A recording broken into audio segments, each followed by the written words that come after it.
اللہ آسمانوں اور زمین کا نور ہے، اس کے نور کی مثال ایک طاق کی مانند ہے جس میں چراغ ہو، وہ چراغ شیشے کی قندیل میں ہو، وہ شیشہ گویا کہ ایک چمکتا ہوا تارا ہے جسے زیتون کے مبارک درخت کے تیل سے روشن کیا جاتا ہے، جو نہ مشرقی ہے اور نہ مغربی، قریب ہے کہ اس کا تیل خود بخود روشن ہو جائے، خواہ اسے کوئی آگ نہ چھوئے۔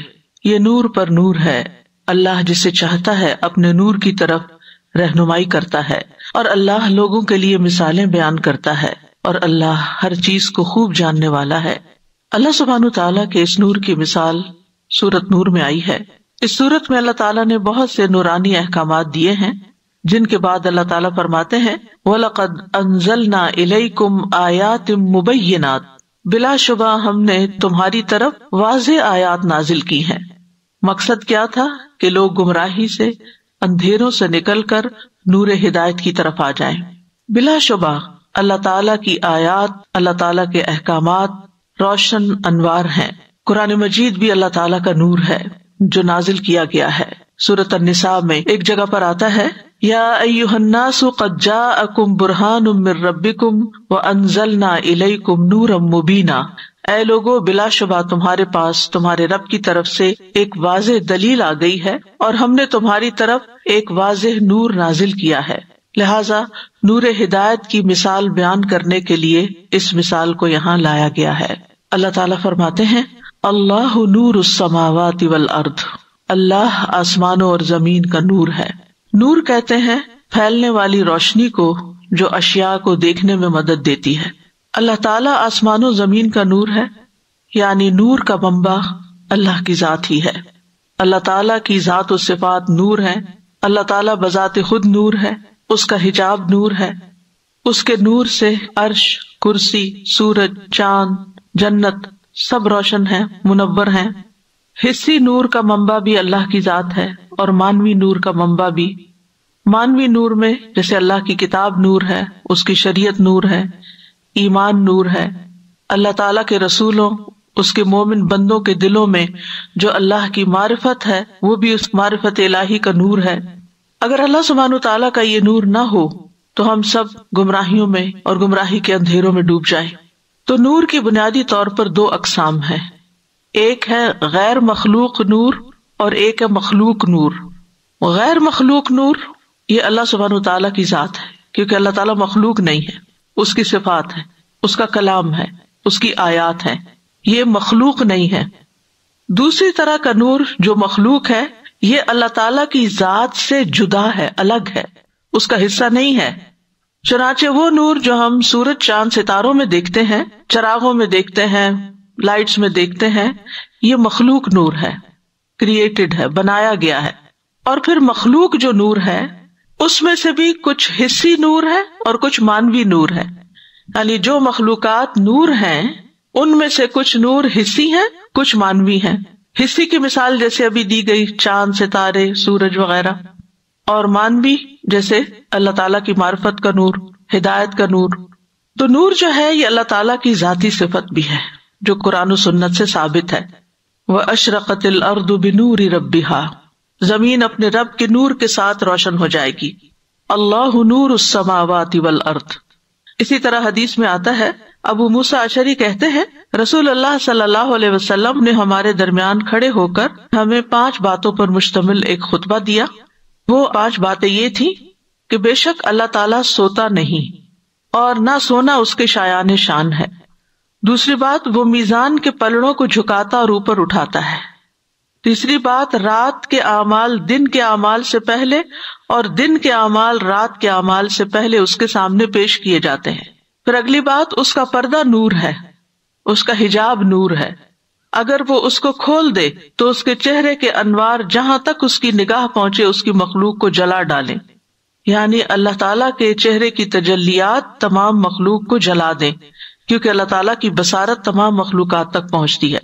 تو اللہ سبحانہ تعالیٰ آسمانوں اور زمین کو ظاہری نور دینے والا بھی ہے اور باطنی نور دینے والا بھی ہے۔ اللہ سبحانہ تعالیٰ ہی آسمان و زمین کو ہدایت دینے والا ہے۔ اللہ نور السماوات والارض کے بارے میں ابن عباس کہتے ہیں کہ اس سے مراد یہ ہے کہ وہ آسمان اور زمین کے رہنے والوں کو ہدایت دینے والا ہے. وہ اللہ کے نور کی وجہ سے حق کی طرف ہدایت پاتے ہیں اور ہدایت کی وجہ سے گمراہی سے نجات پا جاتے ہیں. ضحاک کہتے ہیں وہ آسمانوں اور زمین کو منور کرنے والا ہے. یعنی اللہ نور السماوات، ایک تو نور کا معنی کیا ہے، یعنی کہ ہدایت دینے والا، اور یہاں منور کرنے والا. وہ کہتے ہیں کہ اللہ نے آسمانوں کو روشن کیا فرشتوں کے ساتھ، زمین کو روشن کیا انبیاء کے ساتھ. پھر ایک اور معنی اس کا مدبر بھی کیا گیا ہے. مجاہد کہتے ہیں کہ وہ زمین اور آسمان میں کاموں کی تدبیر کرنے والا ہے. یعنی اللہ نور السماوات والارض کا معنی کیا ہے کہ اللہ تعالیٰ ہی آسمانوں اور زمین کے کاموں کی تدبیر کرنے والا ہے. ابی ابن کعب، حسن اور ابو عالیہ کہتے ہیں کہ وہ آسمان اور زمین کو مزین کرنے والا ہے، زینت بخشنے والا ہے. اس نے آسمانوں کو سورج، چاند اور ستاروں کے ساتھ زینت بخشی ہے، اور زمین کو انبیاء، علماء اور مومنین کے ساتھ زینت بخشی ہے. یہ زمین کے ستارے ہیں. اور ایک قول یہ بھی ہے کہ زمین کو نباتات اور درختوں کے ساتھ زینت بخشی، یعنی حصی نور بھی، مانوی نور بھی اور حصی نور بھی، دونوں طرح زینت بخشی.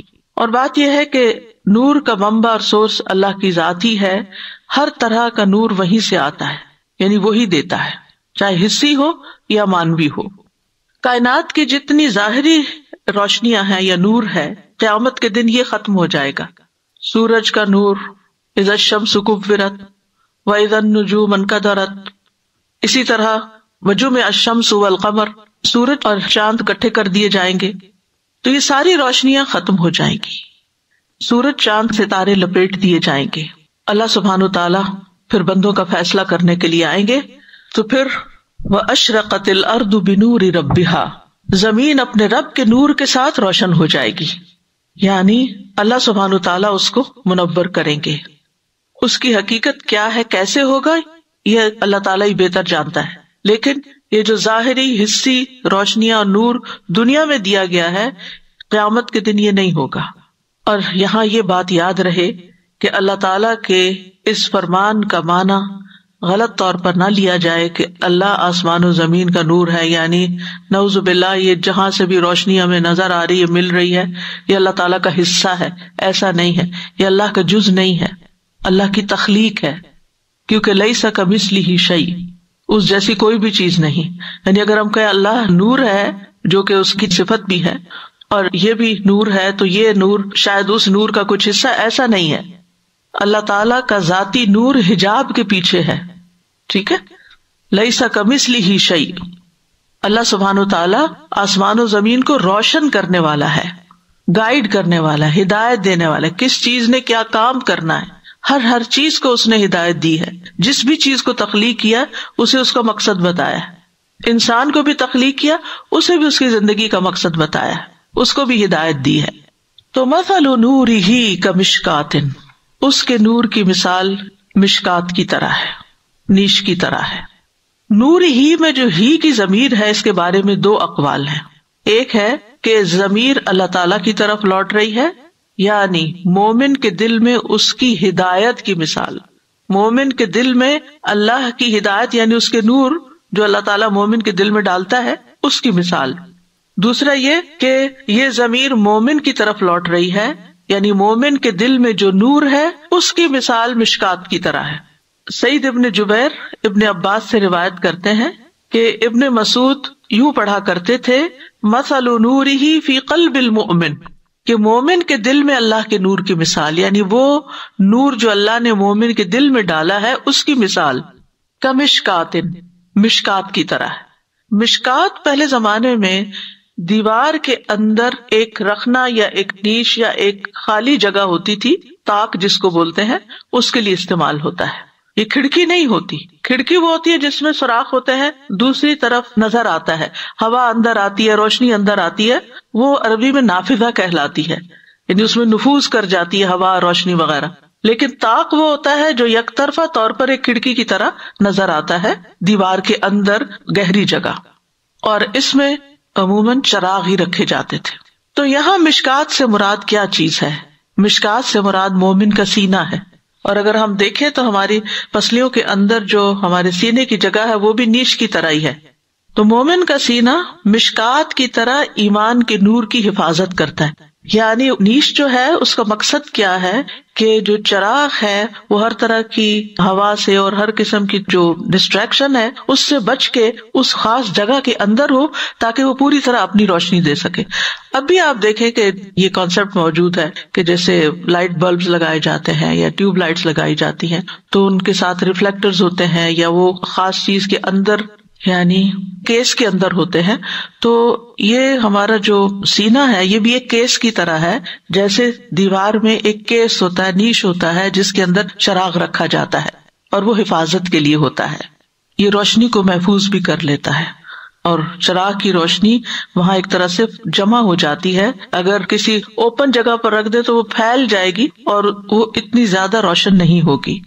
اس نیش کے اندر کیا ہے؟ فیہا مصباح. مصباح کہتے ہیں چراغ کو. مصباح کا لفظ جو ہے یہ صباح سے ہے، دن کے ابتدائی حصے کو صبح کہتے ہیں اور وہ بھی کیا ہوتی ہے؟ روشن ہوتی ہے. چراغ کو مصباح کہتے ہیں کیونکہ وہ بھی روشن ہوتا ہے. اور صباح کا معنی ہوتا ہے بتی کی لو. پہلے زمانے میں الیکٹریسٹی نہیں ہوتی تھی تو جو چراغ ہوتا تھا وہ کسی مٹی کے برتن میں تیل ڈال کر اس کے اندر ایک بتی رکھی جاتی تھی جس کے ذریعے وہ تھوڑا تھوڑا تیل رس رس کر پھر جلتا تھا تو اس کی روشنی دیر تک باقی رہتی تھی. تو صباح اس بتی کو کہتے ہیں جو اس کے اندر ہے، لیکن مصباح اوور آل چراغ کے لیے استعمال ہوتا ہے. اسی طرح ستاروں کو بھی مصابیح کہا گیا ہے. وَلَقَدْ زَيَّنَّا السَّمَاءَ الدُّنْيَا بِمَصَابِيحَ، اور ہم نے قریب کے آسمان کو تاروں کے چراغوں سے زینت دی ہے، یعنی ستارے آسمان کے چراغ ہیں. تو مصباح سے مراد کیا ہے؟ مومن کے دل میں ایمان کا نور. المصباح فی زجاجہ، یہ جو چراغ ہے یہ شیشے کے اندر ہے، شیشے کے فانوس کے اندر ہے. زجاجہ جو ہے فانوس کے لیے استعمال ہوا ہے، یعنی المصباح فی زجاجہ، یا جسے قندیل بھی کہا جاتا ہے. تو مومن کے سینے میں ایمان کا چراغ ہے اور اس کو مزید حفاظت مل رہی ہے جیسے ایک چراغ کو اس زجاجہ سے حفاظت ملتی ہے. اب یہ ہے کہ یہ جو زجاجہ ہے یا یہ جو فانوس ہے یہ جتنا زیادہ کرسٹل کلیئر ہوگا، روشن ہوگا، جتنا مضبوط ہوگا، جتنا بڑا ہوگا، اچھا ہوگا، اتنی ہی زیادہ روشنی بہترین طریقے سے ریفلیکٹ ہوگی. یعنی مومن کا جو دل ہے وہ سینے کے اندر ہوتا ہے، القلوب التی فی الصدور، اور وہ روشن ہوتا ہے. مومن کے دل میں یہ تینوں صفات جمع ہو جاتی ہیں. اس کا دل اور اس کے آس پاس کا جو ماحول ہے وہ صاف اور شفاف ہوتا ہے. بعض اوقات اس کے اندر بھی کسی قسم کا غبار سا آ جاتا ہے. آپ دیکھیں کہ چاہے وہ پرانے زمانے کے لیمپس ہو، اس میں تو خیر جو بتی جلتی تھی تو دھواں بھی نکلتا تھا، وہ دھواں شیشے کو گدلا کر دیتا تھا. اور اسی طرح اب بھی آپ دیکھیں کہ چاہے لائٹ بلب کہیں لگا ہوا ہو تو کچھ عرصے کے بعد اس کو صاف کرنا پڑتا ہے کیونکہ اس پہ ڈسٹ سی آ جاتی. تو اسی طرح مومن کا دل اگرچہ نور ایمان کے ساتھ روشن ہوتا ہے، پھر اس کو علم کا نور ملتا ہے، ہدایت کا نور ملتا ہے، اس کے اندر روشنی ہوتی ہے، لیکن کچھ چیزیں ایسی ہوتی ہیں جو مومن کے دل کے اوپر بھی ایک غبار سا ڈال دیتی ہیں. وہ دل بھی ملوث ہو جاتا ہے جس کو روشن کرنے کی، صاف کرنے کی ضرورت رہتی ہے. اس کا گدلا پن، اس کا میل کچیل صاف کرنے کی ضرورت رہتی ہے. اللہ تعالیٰ نے دلوں کو برتنوں کی مانند قرار دیا ہے، جیسے کہ بعض صالحین کا قول ہے دل اللہ کی زمین میں اللہ کے برتن ہیں، پس اللہ کو تمام دلوں سے زیادہ محبوب وہ دل ہیں جو زیادہ نرم، زیادہ ٹھوس اور صاف ہوتے ہیں. یعنی دل کا آئینہ جیسے کہتے ہیں نا، دل کا آئینہ جتنا صاف ہوگا، جتنا روشن ہوگا، جتنا فرم ہوگا، اتنا ہی زیادہ اچھا ہوگا. الزجاجۃ کأنہا کوکب دری، وہ زجاجہ یا فانوس اپنی صفائی اور خوبصورتی کی وجہ سے یوں لگتا ہے جیسے چمکتا ہوا ستارہ ہو یا موتی کی طرح. کوکب کہتے ہیں ستارے کو، کواکب اس کی جمع ہے، آسمان پر جو ستارے ہوتے ہیں. فلما جن علیہ اللیل رأى کوکبا انا زینا السماء الدنیا بزینۃ الکواکب. تو یہاں کوکب دری، دری دری در کی طرف منسوب ہے. در کہتے ہیں موتی کو، تو دری کا مطلب ہے موتی کی طرح چمکدار. کوکب خود بھی چمکدار ہے اور پھر اس کو کوكب دري جب کہا گیا تو بہت زیادہ روشن یعنی دہکتا ہوا. قوی نور. تو اس میں آپ دیکھیے کہ مومن کو جو نور اللہ تعالیٰ نے ایمان کا عطا کیا، ایک تو پہلے فطرت کا نور تھا، پھر ایمان کا نور اس کو عطا کیا، پھر علم کا نور عطا کیا، ہدایت کا نور عطا کیا، اور اس کی حفاظت کی سینے کے اندر، دل کے اندر. لیکن اس کے باوجود بھی انسان چونکہ اس دنیا میں رہتا ہے تو بہت کچھ دیکھتا ہے، بہت کچھ سنتا ہے، اس کے جو باقی اعضاء ہیں وہ بھی جو کچھ کرتے ہیں، یہ چونکہ سب دل کے ساتھ کنیکٹڈ ہے، ان کے اثرات جو ہیں وہ دل کے اوپر جا کے پڑتے ہیں. تو دل پر جو میل کچیل آ جاتی ہے، غفلت آ جاتی ہے، غبار آ جاتا ہے، داغ لگ جاتے ہیں، ان کو صاف کرنے کی ضرورت رہتی ہے. رسول اللہ صلی اللہ علیہ وسلم نے فرمایا تھا میرے دل پر بھی پردہ سا آ جاتا ہے، اسی وجہ سے میں ایک دن میں 100 مرتبہ اللہ سے استغفار کرتا ہوں. یہ رسول اللہ صلی اللہ علیہ وسلم اپنے دل کا حال بتا رہے ہیں. اور دوسری طرف ہمارے دلوں کا حال کیا ہوگا، کتنے متاثر ہوتے ہیں. اگر آپ نے بچپن میں دیکھا ہو کہ جب گھروں کے اندر بجلی ہوتی تھی، بعض اوقات آتی جاتی تھی، تو آلٹرنیٹ روشنی کے لیے چراغ رکھے ہوتے تھے، یا لالٹین ہوتی ہے، یا وہ لیمپ ہوتا ہے لمبا جس کو بولتے ہیں. تو باقاعدہ ان کے شیشے کو صاف کیا جاتا تھا ویٹ کلوتھ سے یا کسی بھی چیز سے اندر سے اچھی طرح، اور ڈیلی بیسس پر ان کی صفائی کا ایک سلسلہ چلتا تھا. تو بالکل اسی طرح مومن کے دل کو بھی مسلسل صفائی کی ضرورت رہتی.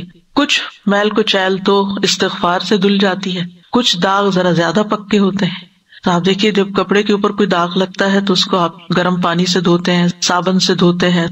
بعض داغ صابن سے بھی نہیں دھلتے تو آپ ان کو کلورین لگاتے ہیں یا کوئی اور ڈٹرجنٹ ایسا لگاتے ہیں ہارڈ قسم کا جس سے وہ صاف ہوتے ہیں. اور پھر مختلف طرح کے جو داغ ہوتے ہیں ان کو دھونے کے لیے مختلف چیزیں استعمال ہوتی ہیں، جن کے بارے میں آپ نے کبھی پڑھا سنا بھی ہوگا کہ کسی کے اوپر نمک اور لیمو ڈالا جاتا ہے اور دھوپ میں رکھا جاتا ہے، اور کسی کو کسی چیز سے صاف کیا جاتا ہے. تو ہمارے دل کے اوپر بھی جو غفلت کے پردے ہوتے ہیں، کسی کو صحبت صالح روشن کرتی ہے، صاف کرتی ہے، کسی کو قرآن کی تلاوت صاف کرتی ہے، کسی کو کوئی اور چیز. تو بہرحال اب یہاں پر یہ ہے کہ یہ چراغ جو ہے اس کو تیل چاہیے. تو وہ تیل کیا ہے؟ یوقد من شجرۃ مبارکۃ زیتونۃ. یوقد، ایقاد کا پہلے بھی ہم معنی پڑھ چکے ہیں، یعنی آگ جلانے کے لیے استعمال ہوتا ہے. مراد یہ ہے کہ اس چراغ کو دہکایا جاتا ہے، روشن کیا جاتا ہے. اوقد کا معنی ہوتا ہے آگ روشن کرنا، وقود کہتے ہیں ایندھن کی لکڑیوں کو. تو یوقد من شجرۃ، ایک درخت سے، مبارکۃ جو بڑا مبارک ہے، اور مبارک کا معنی جس کے اندر بہت ساری بلائیاں، یعنی اس درخت کا کوئی حصہ ایسا نہیں کہ جس سے کوئی نہ کوئی فائدہ نہ اٹھایا جائے، چاہے اس کے پتے ہوں، چاہے اس کی شاخیں ہوں، چاہے اس کی جڑیں ہوں، چاہے اس کا پھل ہو، چاہے اس کے اندر سے نکلا ہوا تیل ہو. یعنی مبارک وہ چیز ہوتی ہے جس میں وافر مقدار میں خیر ہوتی ہے. تو اس درخت سے وہ تیل لیا جاتا ہے جس میں خیر ہی خیر ہے. تو یہ تیل جو ہے زیتون کا تیل ہے، یعنی چراغ زیتون کے تیل سے جلایا جاتا ہے جس سے بہترین روشنی نکلتی ہے. کہتے ہیں کہ یہ تمام تیلوں سے زیادہ بہترین تیل ہے. میں ایک ریسرچ سن رہی تھی یوٹیوب پر، کسی سائنٹسٹ نے کچھ تحقیقات عربی میں تھی وہ بیسیکلی، تو کچھ ٹرمینالوجی تو میں نہیں سمجھ پائی، لیکن اس میں وہ کہہ رہے تھے کہ مختلف چیزوں کے اندر جو فریکوینسیز ہیں یا ان کے اندر سے جو ان کی ترددات ہیں یا ان کے جو ریزوننس ہے یا ان کی جو آواز ہے، جیسے تسبیح ہر چیز کر رہی ہے، یہ عام نیکڈ آئی سے یا ویسے ہمارے کان ان کو نہیں سن سکتے.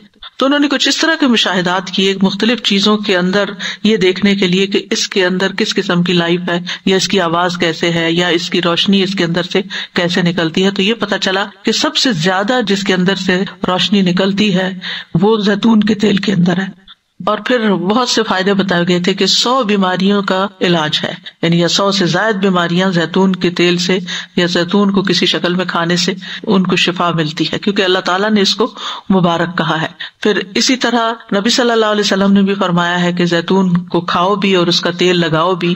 اور خاص طور پر جو یعنی کہ جسم کو صاف کرنے والی، خصوصاً پیٹ کو صاف کرنے والی چیزیں، ان میں سے بہترین چیز جو ہے وہ زیتون کا تیل ہے، خاص طور پر اگر وہ کولڈ پریس ہو، یعنی براہ راست ہی لے لیا جائے. تو یہ شجرۃ مبارکہ ہے جس سے یہ چراغ روشن ہوتا ہے. لا شرقیۃ ولا غربیہ، اس درخت کی مزید صفات یہ ہیں کہ یہ وہ درخت نہیں جس پہ صرف سورج نکلتے وقت روشنی پڑتی ہے، دھوپ پڑتی ہے، یا وہ نہیں غربیہ کہ جس پر سورج غروب ہو رہا ہو تو لائٹ آتی ہے. یہ وہ درخت ہے جس کو سارا دن روشنی ملتی ہے سورج کی، کوئی چیز اس کے لیے رکاوٹ نہیں ہے، ہر طرف سے اس پر روشنی پڑ رہی ہے، اور اس وجہ سے یہ زیادہ بہترین پھل لاتا ہے. یعنی ایک عام درخت ہے جو نارمل ہے، لیکن یہ تیل جس درخت سے حاصل کیا گیا اس درخت پر مسلسل سورج کی روشنی یا نور پڑتا رہتا ہے، اور اس سے پھر جو تیل نکلتا ہے اس کے اندر سے اور زیادہ روشنی حاصل ہوتی ہے. اور کہتے ہیں کہ یہ وہ درخت ہیں جو بلند علاقوں میں ہوتے ہیں، یعنی اونچی جگہوں پر، کیونکہ اس میں روشنی زیادہ بہتر طور پر ملتی ہے. یعنی لا شرقیہ ولا غربیہ، نہ کسی ایک سائڈ پہ نہ دوسرے پہ، بلکہ اونچے مقام پر. تو روشنی کا مواد بھی عمدہ ہے، جگہ بھی عمدہ ہے. تو مومن کا معاملہ بھی یہ ہے، ایک بہترین نور کے لیے جتنے اسباب ہیں وہ سارے اس نیش کے اندر جمع کر دیے گئے ہیں. یعنی اس کو محفوظ بھی رکھا گیا ہے، اس کو غذا بھی بہترین مل رہی ہے، اس کا ماحول بھی بہت اچھا ہے جو اس کے آس پاس شیشہ ہے، اور اس کے اندر جو بتی ہے وہ بھی، یعنی ایک لیمپ سے، ایک چراغ سے جتنی بھی بہترین روشنی حاصل کرنے کے اسباب ہو سکتے ہیں وہ سارے یہاں پر جمع ہیں. مومن کا بھی یہی معاملہ ہے. ایک مومن وہ ہوتا ہے جو صرف ایمان لاتا ہے، لا الہ الا اللہ پڑھتا ہے، اور لا الہ الا اللہ کا اپنا ایک نور ہے. پھر وہ مومن ہوتا ہے کہ جو علم حاصل کرتا ہے، اس کا اپنا ایک نور ہوتا ہے، وہ نور علی نور ہو گیا. پھر مزید کیا ہوتا ہے کہ صحبت صالح اس کو مل جاتی ہے، جس سے وہ اپنے نور کے علاوہ باہر سے اپنے ماحول سے مزید روشنی لیتا ہے. پھر اس کو معرفت الہی حاصل ہوتی ہے، پھر اس کا اللہ تعالیٰ کے ساتھ ایک تعلق ہوتا ہے، اس کا کتاب الہی کے ساتھ مسلسل تعلق ہوتا ہے.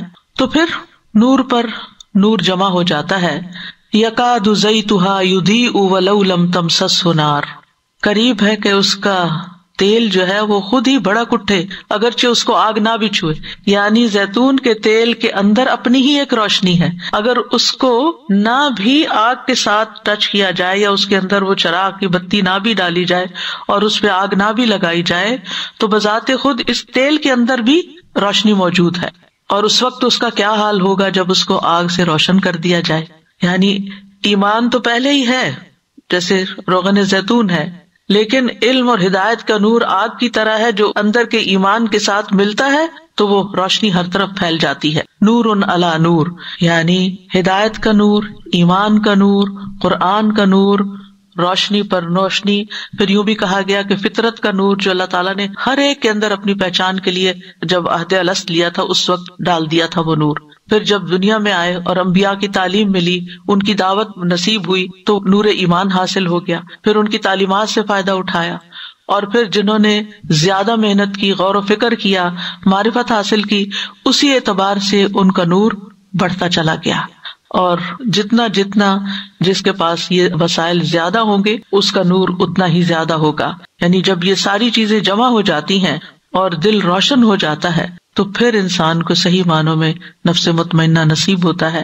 اور پھر یہ نور صرف اپنے تک نہیں رہتا، یہ نور دوسروں تک منتقل ہونے لگتا ہے. یعنی انسان چاہے تعلیم کے ذریعے کرے، چاہے حکمت والی باتوں کے ذریعے کرے، چاہے وہ اس صحبت کے ساتھ دوسروں کو فائدہ پہنچائے کہ جس میں ایک مومن دوسرے مومن سے ملتا ہے تو وہ جو محبت ہوتی ہے ان کے درمیان اور جو آپس کی دل کی صفائی ہوتی ہے تو وہ ایک نور اس کا اور ایک نور اس کا مل کے جو پھر خیر کے کام ان سے پھوٹتے ہیں تو پھر اس سے دنیا روشن ہوتی ہے، ان سے پورا ماحول روشن ہو جاتا ہے. تو ایمان کے نور کی وجہ سے انسان پر حکمت کے دروازے بھی کھلنے لگتے ہیں.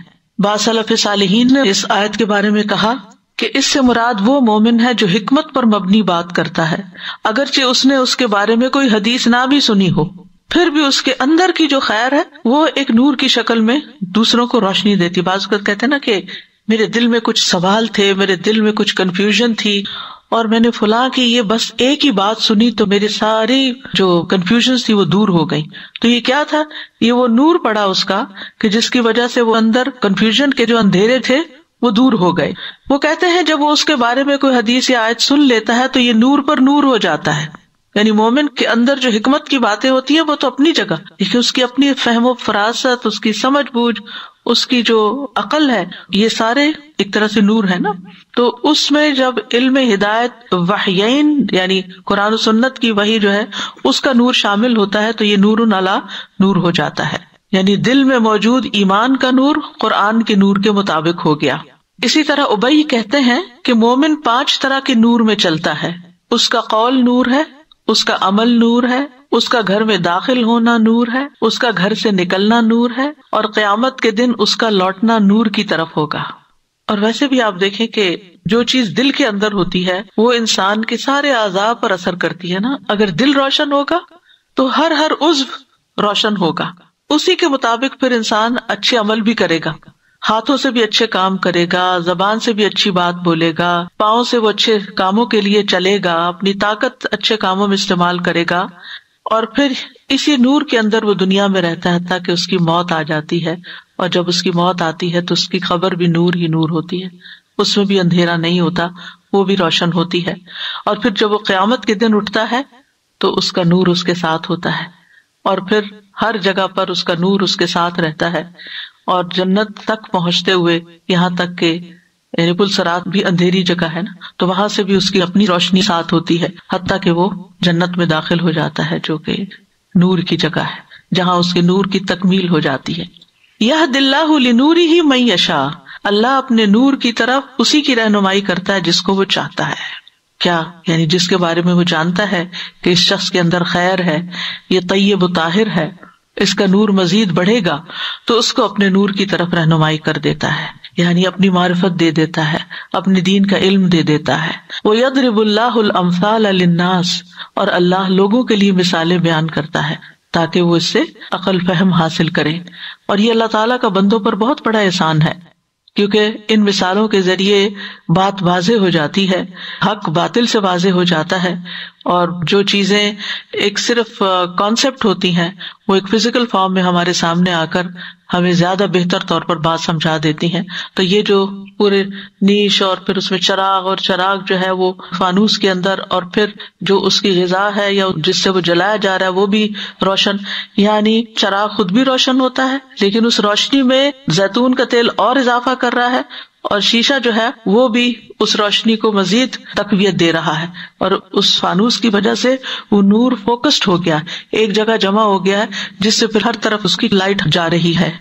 اس مثال کے بارے میں ابو عالیہ ابن ابی ابن کعب سے روایت کرتے ہوئے کہتے ہیں، یہ مومن کی مثال ہے، بس مشکات مومن کی اپنی ذات ہے۔ اب یہ جو چیزیں ہیں نا مختلف، ان کو مختلف علماء نے مختلف طرح انٹرپریٹ کیا ہے، ان کی کوئی ایک تعبیر نہیں کہ جس کو آپ فکس کر لیں۔ وہ کہتے ہیں مشکات مومن کی اپنی ذات ہے، قندیل اس کا سینہ ہے، چراغ وہ ایمان ہے جو اللہ نے اس کے اندر رکھا ہے، اور قرآن جو اس کے دل میں ہے اس کو بابرکت درخت کے روغن سے جلایا جاتا ہے، اور یہ اکیلے اللہ کے لیے اخلاص ہے۔ یہ انہوں نے اس طرح اس کو انٹرپریٹ کیا۔ اس کی مثال اس درخت کی طرح ہے جس کو دیگر درختوں نے ڈھانپ رکھا ہو، بس یہ درخت سرسبز اور ملائم ہوتا ہے، اور سورج کے طلوع اور غروب ہونے کے وقت اس کو دھوپ نہیں لگتی۔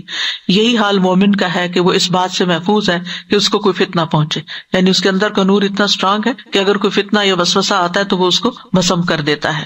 بس مومن کی 4 صفات ہیں، اگر کچھ دیا جائے تو شکر کرتا ہے، آزمائش میں ڈالا جائے تو صبر کرتا ہے، فیصلہ کرے تو انصاف پر مبنی فیصلہ کرتا ہے، بات کرے تو سچی بات کرتا ہے۔ حذیفہ کہتے ہیں کہ دلوں کی 4 اقسام ہیں، غلاف میں لپٹا ہوا دل، بس یہ کافر کا دل ہے، ٹیڑھا دل یہ منافق کا دل ہے، ملاوٹ کے بغیر دل گویا اس میں چراغ چمک رہا ہے یہ مومن کا دل ہے، اور ایک دل وہ بھی ہوتا ہے جس میں کچھ ایمان ہوتا ہے کچھ نفاق ہوتا ہے۔ بس ایمان کی مثال یوں ہے جیسے کوئی درخت ہو جس کو پاکیزہ پانی مدد دیتا ہو، اور نفاق کی مثال ایسے ہے جیسے پھوڑا پنسی ہو جس کو پیپ اور خون مدد دیتا ہو۔ بس ان دونوں میں سے جو بھی دل پر غالب آ جائے گا وہی حالت غالب ہوگی۔ تو بہرحال اللہ تعالیٰ نے جو نور ہمیں عطا کیا ہے اس کی مثال یہاں بیان ہوئی ہے، اور قرآن مجید میں نور کا لفظ بھی استعمال ہوا ہے اور ضیاء کا لفظ بھی استعمال ہوا ہے۔ ضیاء وہ روشنی ہوتی ہے جس میں ایک طرح کی تپش اور جلانے کی تاثیر ہوتی ہے، جیسے کہ سورج کی روشنی۔ اس کے برعکس چاند کی روشنی جو ہوتی ہے اس میں تپش اور جلانے والی تاثیر نہیں ہوتی، اسی لیے اللہ تعالیٰ قرآن مجید میں فرماتے ہیں هو الذی جعل الشمس ضیاء والقمر نورا، وہی ہے جس نے سورج کو تیز روشنی اور چاند کو نور بنایا۔ تورات کو ضیاء کہا گیا کیونکہ اس میں ایسے احکامات تھے کہ جو لوگوں کے لیے مشکل بھی تھے کچھ، لیکن قرآن کو اس کے برعکس نور کہا گیا ہے۔ اللہ تعالیٰ فرماتے ہیں وَلَقَدْ آتَيْنَا مُوسَىٰ وَهَارُونَ الْفُرْقَانَ وَضِيَاءً وَذِكْرًا لِّلْمُتَّقِينَ، اور جو نبی صلی اللہ علیہ وسلم کو نور دیا گیا قَدْ جَاءَكُم مِّنَ اللَّهِ نُورٌ وَكِتَابٌ مُّبِينٌ۔ تو علماء ان دونوں میں فرق کرتے ہوئے بتاتے ہیں کہ موسیٰ علیہ السلام کی شریعت میں کچھ پابندیاں، طوق اور بوجھ تھے، تو اس لیے اللہ تعالیٰ نے ان کی شریعت کی صفت ضیاء سے بیان کی، کیونکہ ضیاء وہ روشنی ہوتی ہے جس میں جلانے کی تاثیر ہوتی، اور محمد صلی اللہ علیہ وسلم کی شریعت کی صفت نور کے ساتھ بیان کی، کیونکہ نور جلانے کی تاثیر کے بغیر ہوتا ہے۔ اسی طرح یہ ہے کہ نور دنیاوی نور بھی ہوتا ہے اور اخروی نور بھی ہوتا ہے۔ دنیاوی نور جو ہے وہ حسی اور مانوی نور ہوتا ہے، حسی جیسے سورج چاند ستاروں کا، اور مانوی جیسے قرآن کا، ایمان کا، علم کا، یہ نور۔ اور آخرت کا نور جو ہے وہ ایک تو رب کی تجلی ہوگی، اور دوسرا یہ ہے کہ مومن کا وہ نور جو اپنے ساتھ لے کے جائے گا۔ یوم تری المؤمنین والمؤمنات یسعی نورہم بین ایدیہم وبایمانہم، یہ مومنوں کا اپنا نور ہوگا، ہے نا، یسعی نورہم، ان کا اپنا نور جو ان کے آگے پیچھے ہوگا۔ بشراکم اليوم، آج تمہارے لیے خوشخبریاں ہیں، جنات تجری من تحتها الانہار، ایسے باغ جن کے نیچے نہریں بہتی ہیں، خالدین فیہا ذالک هو الفوز العظیم، جن میں وہ ہمیشہ رہیں گے، اور یہ اصل میں بہت بڑی کامیابی ہے۔ یوم یقول المنافقون والمنافقات للذین آمنوا انظرونا نقتبس من نورکم قیل ارجعوا وراءکم فالتمسوا نورا فضرب بینہم بسور لہ باب باطنہ فیہ الرحمہ وظاہرہ من قبلہ العذاب۔ جس دن منافق مرد اور منافق عورتیں ان لوگوں سے کہیں گے جو ایمان لائے، ہمارا انتظار کرو، ہم تمہاری روشنی سے کچھ روشنی حاصل کر لیں۔ کہا جائے گا اپنے پیچھے لوٹ جاؤ، کچھ روشنی تلاش کرو۔ پھر ان کے درمیان ایک دیوار بنا دی جائے گی جس میں ایک دروازہ ہوگا، اس کی اندرونی جانب اس میں رحمت ہوگی اور بیرونی جانب عذاب ہوگا۔ تو یہ نور آخرت میں ہوگا، پلسرات پر مومنوں کے آگے پیچھے دائیں بائیں ہوگا۔ لیکن منافقین کا نور جو ہے ابتدا میں ہوگا اور بعد میں چھن جائے گا، جیسے پہلے ایمان لائے اور بعد میں کفر کیا۔ اس دن مومنوں کی پکار کیا ہوگی؟ یقولون ربنا اتمم لنا نورنا واغفر لنا۔ قرآن مجید میں تقریباً 49 ٹائمز نور کا لفظ آیا ہے، جیسے قرآن کے لیے کئی آیات میں نور کا لفظ آیا ہے، رسول اللہ صلی اللہ علیہ وسلم کے لیے نور کا لفظ آیا ہے، اور یہ مانوی نور ہے۔ اس کا یہ مطلب نہیں کہ آپ نور سے بنے ہیں اور آپ کا سایہ نہیں تھا، اور یہ سب باتیں جو مشہور کر دی گئی ان کی کوئی حقیقت نہیں۔ آپ سراجم منیرہ تھے، جس نے ساری دنیا کو ہدایت اور حق کے ساتھ چمکا دیا، اندھیروں کو دور کیا، شرک کے، جہالت کے، گمراہی کے۔ پھر اسی طرح دین کو بھی نور کہا گیا۔ سورۃ الانعام میں آتا ہے اومن کان میتا فاحییناہ وجعلنا لہ نورا یمشی بہ فی الناس، کیا وہ شخص جو مردہ تھا یعنی حالت ایمان میں نہیں تھا، پھر ہم نے اسے زندہ کیا یعنی ایمان دیا، اور اس کے لیے ایسی روشنی بنا دی یعنی ایسا دین دیا جس کی مدد سے وہ لوگوں میں چلتا پھرتا ہے، یعنی اپنی زندگی بسر کر رہا ہے۔ اسی طرح ایمان، ہدایت، علم، ان سب کو بھی نور کہا گیا ہے۔ اللہ ولی الذین آمنوا یخرجہم من الظلمات الی النور، اللہ ان لوگوں کا دوست ہے جو ایمان لائے، انہیں اندھیروں سے نکال کر روشنی کی طرف لاتا ہے، یعنی ایمان دیتا ہے، ہدایت دیتا ہے، علم دیتا ہے۔ تو اس مثال سے جو باتیں ہمیں پتہ چلتی ہیں، پہلی بات تو یہ کہ اللہ نور ہے، لیکن وہ غیر مخلوق ہے۔ یہ یاد رکھیے، جب ہم کہتے ہیں نا اللہ نور ہے تو ذہن میں یہ نہیں آنا چاہیے جیسے یہ ہماری روشنی ہے، نو وے، نو کمپیریزن۔ نبی صلی اللہ علیہ وسلم جب تہجد میں کھڑے ہوتے تو یہ دعا پڑھتے تھے، اللہم لک الحمد انت نور السماوات والارض ولک الحمد انت قیم السماوات والارض۔ یہ کارڈ بھی چھپا ہوا ہے۔ اللہ سبحانہ وتعالیٰ ایسا نور ہے جس کو دیکھا نہیں جا سکتا، اور اس کو تشبیہ نہیں دی جائے گی دنیا کی روشنیوں سے، اسی لیے نور کا ترجمہ اللہ تعالیٰ روشنی ہے نہیں کیا جا سکتا، یعنی کبھی یہ ٹرانسلیشن نہ کریں کہ اللہ نور السماوات والارض، کہ اللہ آسمان و زمین کی روشنی، نعوذ باللہ، ایسا نہیں، ٹھیک ہے، کیونکہ وہ نور خفیہ ہے، ہم اس کو نہیں دیکھ سکتے۔ عبداللہ بن شقیق کہتے ہیں ایک مرتبہ میں نے ابو ذر سے عرض کیا کاش میں نے نبی صلی اللہ علیہ وسلم کو دیکھا ہوتا تو ان سے ایک سوال ہی پوچھ لیتا۔ انہوں نے فرمایا تم کیا پوچھتے؟ انہوں نے کہا میں یہ پوچھتا کہ کیا آپ نے اپنے رب عز و جل کو دیکھا ہے، اللہ تعالیٰ کو دیکھا ہے؟ ابو ذر کہتے ہیں یہ سوال تو میں ان سے پوچھ چکا ہوں، جس کے جواب میں انہوں نے فرمایا تھا وہ نور ہے، میں اسے کہاں دیکھ سکتا ہوں، وہ نور ہے، میں اسے کہاں دیکھ سکتا ہوں، اس کا حجاب بھی نور ہے۔ نور اللہ تعالیٰ کا نام بھی ہے النور۔ وہ قصیدہ نونیہ میں ابن القیم کہتے ہیں والنور من اسمائہ ایضا ومن اوصافہ سبحان ذی البرہان، نور اللہ کے ناموں میں سے ایک نام ہے اور یہ اس کے اوصاف میں سے بھی ہے جو پاک ذات برہان والا ہے۔ قیامت کے دن اللہ کے نور سے زمین چمکے گی، واشرقت الارض بنور ربہا، ووضع الکتاب وجیء بالنبیین والشہداء وقضی بینہم بالحق وہم لا یظلمون۔ پھر اس آیت سے یہ بات بھی پتہ چلتی ہے کہ مومن کے لیے اللہ نے نور رکھا ہے، یعنی مومن کو اللہ تعالیٰ نور دیتا ہے۔ مومن کو دنیا میں بھی نور ملتا ہے اور آخرت میں بھی نور ملے گا۔ دنیا کا نور تو ایمان ہے، اسلام ہے، ہدایت ہے، قرآن ہے، نبی ہے، اور آخرت میں نور اس کے اعمال کا ہوگا جس کی وجہ سے جنت تک کا سارا راستہ اس کے لیے روشن ہوگا۔ اس کے برعکس جو غیر مومن ہے وہ دنیا اور آخرت میں اندھیروں میں ہے، جس کی مثال سورۃ النور کی آیت نمبر 40 میں آتی ہے، او کظلمات فی بحر لجی یغشاہ موج من فوقہ سحاب ظلمات بعضها فوق بعض اذا اخرج یدہ لم یکد یراها ومن لم یجعل اللہ لہ نورا فما لہ من نور۔ یا ان اندھیروں کی طرح جو نہایت گہرے سمندر میں ہو، جسے ایک موج ڈھانپ رہی ہو جس کے اوپر ایک اور موج ہو۔ مومن کے لیے نور علی نور تھا، یہاں موج پر موج ہے جس کے اوپر ایک بادل ہو، کئی اندھیرے ہوں جن میں سے بعض کے اوپر ہوں، جب وہ اپنا ہاتھ نکالے تو قریب نہیں کہ اسے دیکھ سکے، اور وہ شخص جس کے لیے اللہ کوئی نور نہ بنائے تو اس کے لیے کوئی نور نہیں۔ تو اللہ نور السماوات والارض مثل نورہ یعنی فی قلب المؤمن، وہ اس نے نور جو ہمیں عطا کیا ایمان کا، وہ غیر مومن کے پاس نہیں ہے، اس کے پاس دل میں اندھیرا ہے۔ اسی طرح منافق جو ہے ان کا نور بھی بجھ جائے گا۔ مثلهم كمثل الذي استوقد نارا فلما اضاءت ما حوله ذهب الله بنورهم وتركهم في ظلمات لا يبصرون۔ ان کی مثال اس شخص کی مثال کی طرح ہے جس نے ایک آگ خوب بھڑکائی، تو جب اس نے اس کے ارد گرد کی چیزوں کو روشن کر دیا تو اللہ ان کے نور کو لے گیا۔ یعنی منافق کا نور اللہ تعالیٰ چھین لیتا ہے، نور بصیرت ہو، نور قلب ہو، نور ہدایت ہو، سب اللہ تعالیٰ لے لیتا ہے ان سے۔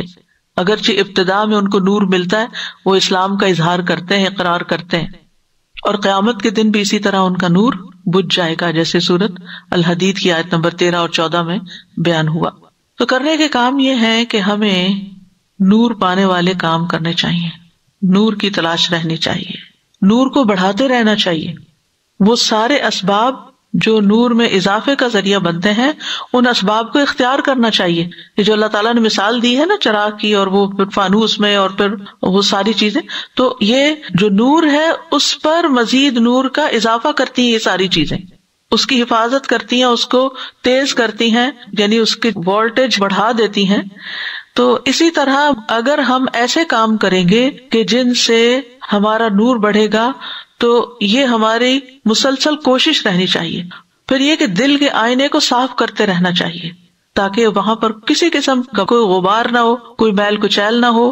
دلوں کو صاف رکھنا چاہیے، لوگوں کو معاف کر دینا چاہیے، دل کے داغ دھو دینے چاہیے، دلوں کو چمکاتے رہنا چاہیے قرآن کے نور سے، علم کے نور سے، اور ایسے اسباب اختیار کرنے چاہیے کہ جس سے ایمان میں اضافہ ہو، نور میں اضافہ ہو۔ یا ایھا الذین آمنوا اتقوا اللہ وآمنوا برسولہ یؤتکم کفلین من رحمتہ ویجعل لکم نورا تمشون بہ ویغفر لکم واللہ غفور رحیم۔ اے لوگو جو ایمان لائے ہو، اللہ سے ڈرو اور اس کے رسول پر ایمان لاؤ، وہ تمہیں اپنی رحمت سے دوہرا حصہ دے گا۔ یعنی ایمان تو لائے ہوئے ہو، پھر مزید کیا ایمان لاؤ، یعنی جو رسول کہتے ہیں اس بات پر عمل بھی کرو۔ ایک قول کا نور ہے، لا الہ الا اللہ کہہ دیا، اور ایک اس پر عمل کا نور ہے، تو یہ دوہری رحمت ہو گئی۔